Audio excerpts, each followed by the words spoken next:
안녕하세요. 이번 시간에는 건국대학교 학생부 종합전형에 대해서 설명을 드리도록 하겠습니다.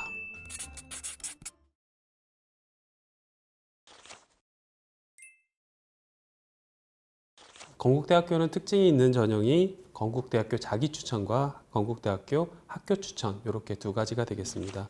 둘의 큰 차이점은 자기추천은 면접 전형이 있는 거고요.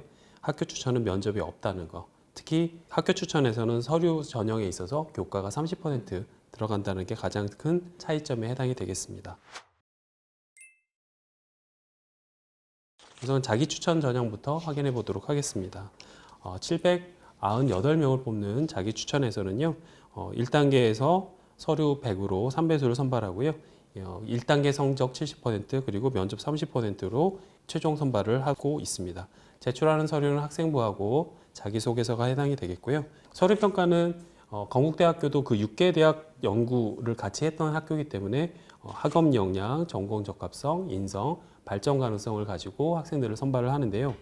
반영 비율이 각각 학업 역량은 20%, 전공 적합성은 30%, 인성은 20%, 발전 가능성은 30%를 반영하고 있기 때문에 서류 전형에 있어서는 전공 적합성과 발전 가능성이 좀 더 중요하다라고 말씀드릴 수 있겠습니다. 면접은 300점으로 진행이 되는데요.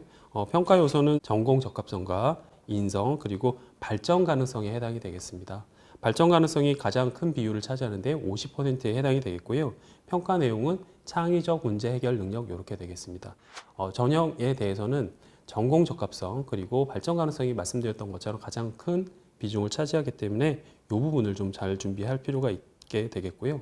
전공 적합성은 전공 관련 교과목뿐만 아니라 활동 경험 등을 통해서 살펴본다는 거, 계열 적합성으로 이해할 수 있다는 거 말씀드리도록 하겠습니다. 건국대학교 학교장 추천 전형은 인원 제한이 없습니다. 그래서 교장 선생님의 명의의 추천 공문에 해당이 된다면 지원이 가능하다는 거 말씀드릴 수 있겠고요. 이 학교장 추천 전형은 면접이 없습니다. 그래서 교과 30과 서류 70으로 일괄 합산돼서 합격자를 선발한다는 게 차이가 있다고 생각하시면 되겠습니다.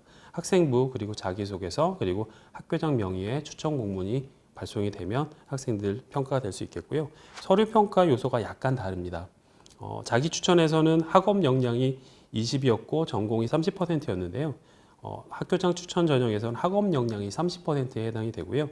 전공 적합성이 20%, 인성이 20%, 발전 가능성이 30%에 해당된다라고 생각하시면 되겠습니다. 학생부에서는 성적 반영 비율에 대해서 저희가 좀 조사를 해봤는데요. 여기 나와 있는 것처럼 1등급은 감점되는 요소가 없고요. 등급이 넘어가면서 0.03, 0.03 이렇게 가다가 3등급에서 4등급이 갈 때 0.04 정도가 점수가 좀 차이가 나게 됩니다. 그거는 어찌 보면 3등급 정도까지는 우리가 받겠다라는 뜻으로 해석하실 수 있을 것 같습니다.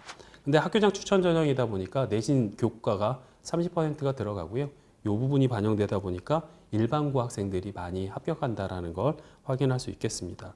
그리고 내신이 우수한 학생들이 지원하다 보니까 대략 한 1등급 정도는 학교장 추천 전형이 높다라고 건대 입학사정관 분들도 얘기를 하셨습니다. 그래서 학교 생활을 충실한 학생이 이 전형에 있어서 좀 더 유리하다라고 말씀드리도록 하겠습니다. 이상으로 건국대학교 학생부 종합전형에 대해서 설명드렸습니다. 감사합니다.